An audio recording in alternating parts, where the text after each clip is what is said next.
crossing? Sa crossing? Ah, sa may trade? Sa lumang palengke? Dito sa crossing? O, turo nyo na lang, o. Turo nyo na lang. Ay, be. Turo nyo na lang na, ya. O, sige, o.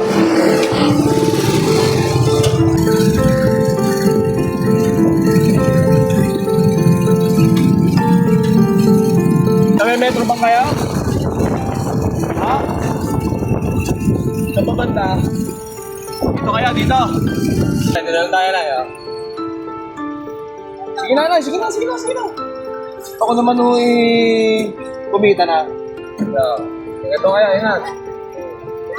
Salamat ha, salamat. Ingat, ingat. So ayun mga katoda, naihatid natin si nanay doon sa may kanto ng palengke na yon.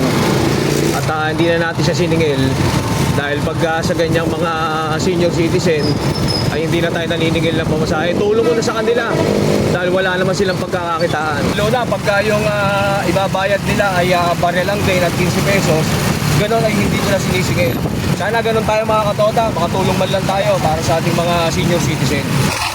Ay nga ate, saan ka? Tara. Saan kaya ate? Punta Cecilia. Saan kayo doon? Phase 3.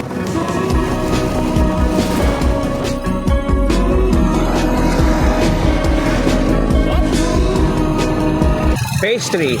Phase 3. Ano bang street mo ate?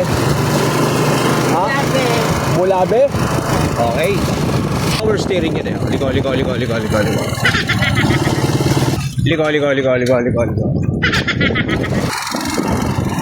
Diretso. Yo, ng Bulabe. Saan banda dyan, te? Diretso na ba? Malayo rin, oh. Ito lang, ha? Oh. 60. Thank you, ha? Salamat, eh. Nakadal tayo 60 pick up lang, eh. Paldo! Uwe, na siya, pabalik na sa pilahan, nakadali pa ng papaldo, eh. Jackpot, eh. Sana,